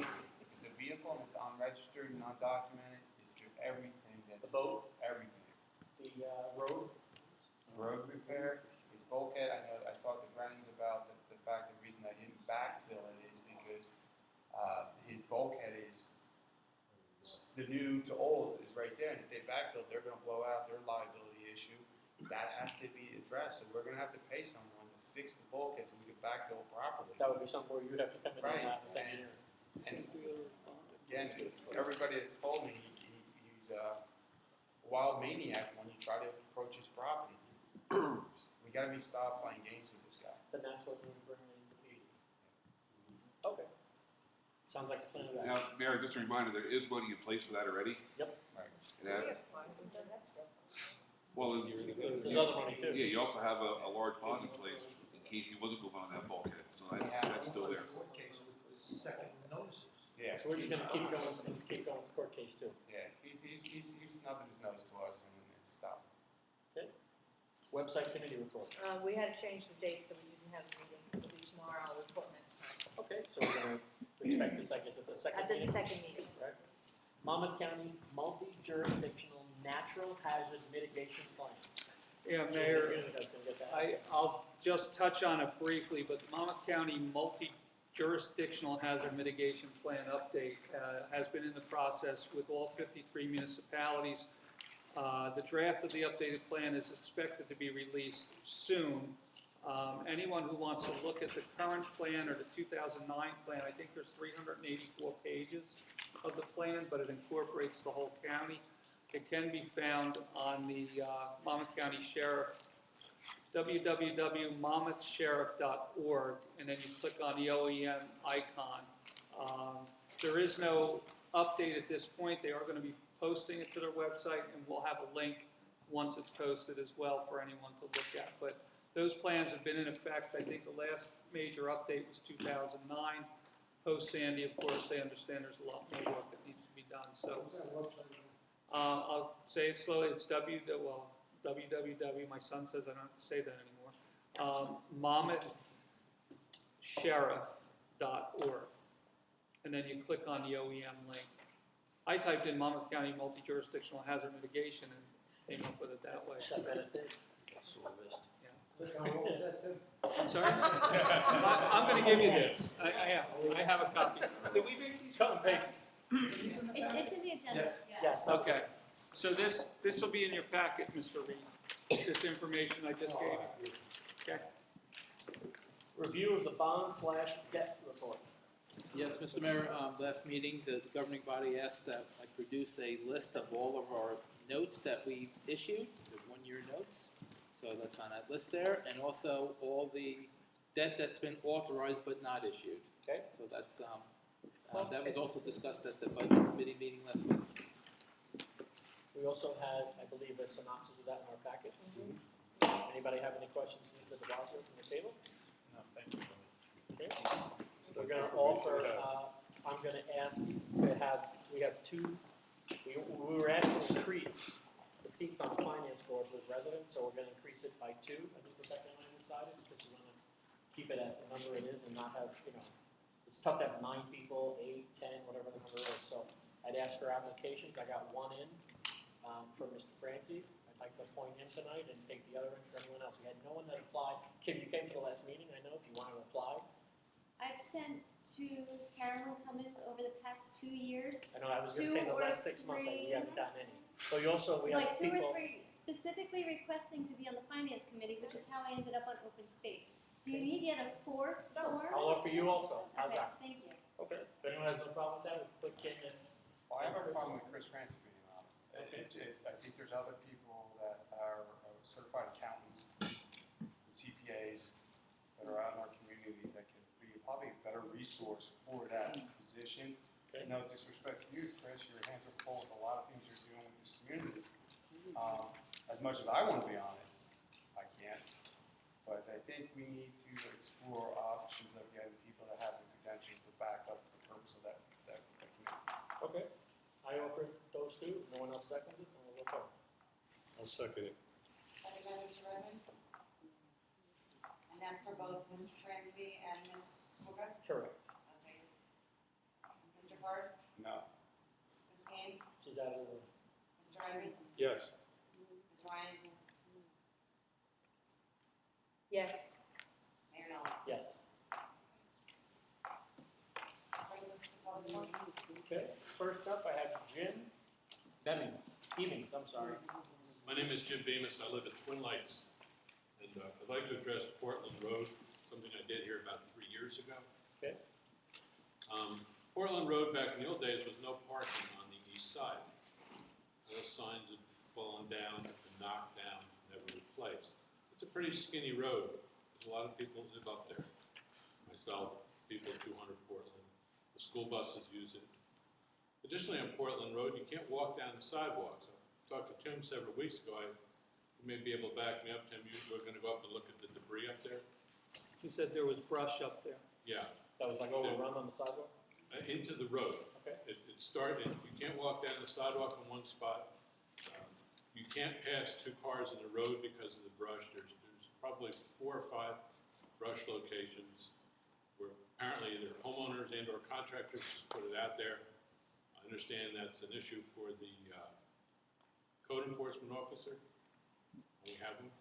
Okay. It needs to be addressed, and the no parking signs need to be addressed. Can we get anybody up? They promised me 3 years ago they'd do it, and nothing As has far been as done. I know, in the ordinance, and again, I just reviewed it briefly, I don't see the no parking listed in our existing ordinances as you're referring to. So I can't just create that, but I did have the police department go up and take a look at that area, but I didn't see it, and I may have missed it, but I was researching what we have where no parking is designated, and I did not see that in there. So if you're saying they took action many years ago, No, they didn't take action. I approached them 3 years ago, and nothing was done. okay, well, that'll be up to the council to, but I'm getting a report from the police on exactly that area. How about the debris? But you're saying there were signs there that were removed, so No, I, no, not removed. They just fell down over Fell time. down, rusted, knocked down. If you But- go down the sidewalk, you can see, oh dear, that's where the signpost was. but I can't find in our ordinance that it was designated that, so that's I where my, understand that, okay, because there's still 2 signs remaining at the lower end, at the northern end of the street, the lower end. Okay. okay, in Sir, order, I'm asking our attorney to review the ordinance to verify what you're saying, or not, Okay. and then take action on it. How about the debris? the debris, I'll send our guys are doing brush pickup, I've got 2 guys this week. The conversation with Mr. Bemis was also that we feel contractors, it's not just homeowners, but up in that area, we have a continual problem with contractors who feel that they can just, overload the roadway, and that's not really the way brush pickup's supposed to happen, but we've got to go after that. I think that code enforcement needs to duke them a few out, and Just like the homeowner. Exactly. that's exactly it. If it's not, let them go to court. If it's not his, let them fight it. But let's do something. I asked, how many weeks ago was it, Tim? It wasn't that, 2 weeks you're, ago? you're, It was well, the day I you're paid saying my- many, many weeks ago, and I It was don't the day I paid recall. my tax bill. I don't remember I what can day that research- was, sir. My sewer bill, I can research it. So anyway, it needs I'll to be get done. the, It needs we'll to be get done. that date. Let me Thanks for your turn time. the ordinance also. Yeah, thanks for your time. No problem, sir. Kim Scorpio? Kim Scorpio, 315 F Shore Drive. A lot of my questions that I have tonight concern our spending. Just off the top of my head, I know a few meetings ago, an extra $25,000 was spent on the Bay Street retaining wall to make it look nice. And tonight we have another $38,000 on a pump and $10,000 for Dale. Has the council considered where this money is coming from? I don't know if Pat's looked at line items to see where money can be shifted around. It seems like the council is just passing all these payments, which I don't object to, these are things we need. But we need to think about where this money's coming from and what are we cutting out of our spending to get these things paid? Are we looking at everything? Yes, we are. Absolutely. It isn't, you're not gonna cut, save, or tax your way out of this. You have to earn your way out. You need to get new development, more revenue coming in that's reoccurring. One-hit wonders are not gonna work. Okay, right now in 2014, you have a set amount of money coming in, it's already been budgeted for. These, from what I understand, are extra items, or are they already in the budget? Pat, you wanna speak to that? Sure, we know that the $38,000 storm related, and that's where those funds are coming out of the emergency appropriation that was done in 2013, 2012, 2013. The $10,000, I believe that's gonna be coming, well, actually, it's only $5,000, that's my understanding here. That just came up tonight, and the only spot that I would look at would be engineering, or if there's a project that we can associate that cost to, we'll look at that capital ordinance and see if we can apply it there. Don't have that answer right now, but it's $5,000, I'm sure we can find that. What was the third thing? Bay Street from a few months ago, The wall. the retaining wall But that was project. already bond. Yeah, that was bond. So that's in the bond. Yeah, that was a bond Okay. place. I think that's all, thank you. Okay. Jennifer Kirkle? Carol Buckle? Yes. Carlos Afalo? Okay. Barbara Nucci? Okay, one, I do have a copy for Dale of that proposal, the 2015 for the clean water Yeah, financing, et cetera. please. Yeah. And some of this, and I did a little research and found out that Highlands does have some priority points. We were pretty low, but we did it with the sewer, but this is more for stormwater management. Relating to what we're talking about. Yes, Great. and I do know Steve, I can't say his last name. Selecki? Selecki, Yeah. with the Environmental Commission, he's our chair, he may be able to help you Great, thank with you. a lot of No, stuff I appreciate there. it. And then this other one, are the boardwalk thing at Betts Park. I didn't hear anything about that.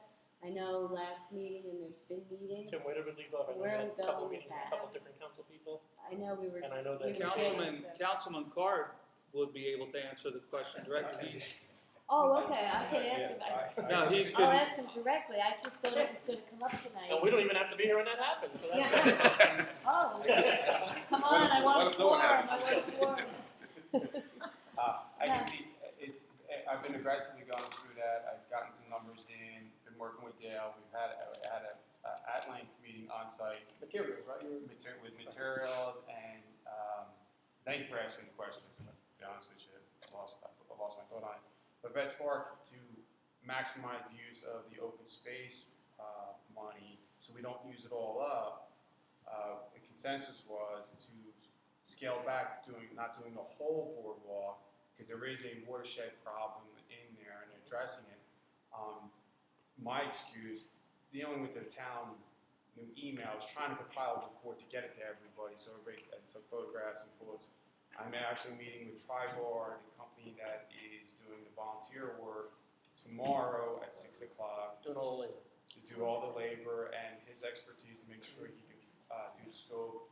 And per Tim's request, to make sure he's gonna have proper insurance, and he assures us of that. So hopefully, within the next 72 hours, 3 days, I'll have a report to forward to everybody. And I'll make a copy of that report and give it to Carolyn, so maybe people can look at it down at town hall. So we can aggressively I'd like know to what we're doing. comment What we're on this, doing. on this also. When we first went to the meeting, I think everybody was thinking that we were gonna do the whole piece, you know, because it really does look terrible and it needs to be done. But it was really good talking with everybody who showed up, who was Ken Roswell and Tim and Dale and Doug, who had a lot to add to it. You know, we've been working on this for a while and had some new eyes on it. So I think it's going to really happen this time. I really think it is. I think we also talked about not exhausting all the funds in case another grant possibility came in. Mr. de Blasio weighed in on that, so we would have matching funds. Well, that's I why, think that it can happen soon. That's why we scaled back. that's why we scaled it back. I think it makes sense. That's such a wish, you know. October, I mean, well, I know. Yeah. is it gonna be done for October? It's not, You guys can deal with that It's later. not gonna happen as much as I wanted to, unless, I know, unfortunately, I walked in the coffee shop and there was the guy from Tribar, the owner, he's like, you use the card? I go, yeah. That, he wants to try to get it done. Again, I'm new to the game, I know the purchasing process and so forth and so But on. what do you think the length of time would be start to finish? Yeah, stuff there in the morning, guys, ready to start. He said 3 or 4 days. 3 or Oh, 4 right, that the days. actual work could be Yeah. done 3 or just 4 in a couple of days. 3 or 4 days that he doesn't have a list. Well, no, well, his, You have to make sure, Yeah, the schedule. I mean, because he's volunteering, Right, so exactly. we know the reality, you know. well, this is what he said to me, based on my assessment, based on what some, like removing the material that's broken and recycling it to repair this understructure. He says that's when he's got to have his A guys there to make sure it's done correctly and stable. Phase two days, and then as they're finishing it, if he's got the other material there, that his biggest concern was being able to drive on there with a backhoe or a small excavator to be able to move the material around, and then have it all there so he could schedule everybody at the same time. And that's what I was going to go over with him tomorrow. Perfect. Map it out. Awesome, sounds good. Motion to adjourn. Frank, I was unaware that I needed to be put on that list, but having been heard in executive session the last time, I was told that I would get an answer. They're doing an assessment, Rebecca and Tim, and they'll have a recommendation for us, not just on you, but on the 2 other positions potentially we talked about, second meeting in October. On both issues.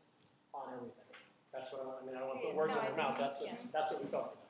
Okay, so for the 2 things that I came here for, they both. Correct, as well as the other requests we've had for the other spots. I don't know what those are, but. That's okay. But just know what you're in said, it did clarify a lot of things for, at least for me, and I think Me some too, other people here absolutely. too. So thank you You made a lot of good points. Just one quick one. I see on executive, there was supposed to be communication from Larry Colby on the plan. Yes, Mr. Colby couldn't make it. He called. So, we made a, I guess an agreement that we're going to, pick a new commission at the next meeting. New chair. Pretty much everything, right? Chair It's not comes from perfect. Because at this point, you can't keep doing what you do. I know, you can't hold the committee people responsible for Hostage. chairman if we have a meeting. Right? Motion to adjourn. Thanks, everybody, for coming out. Next meeting is October 1st. Wednesday, the 1st.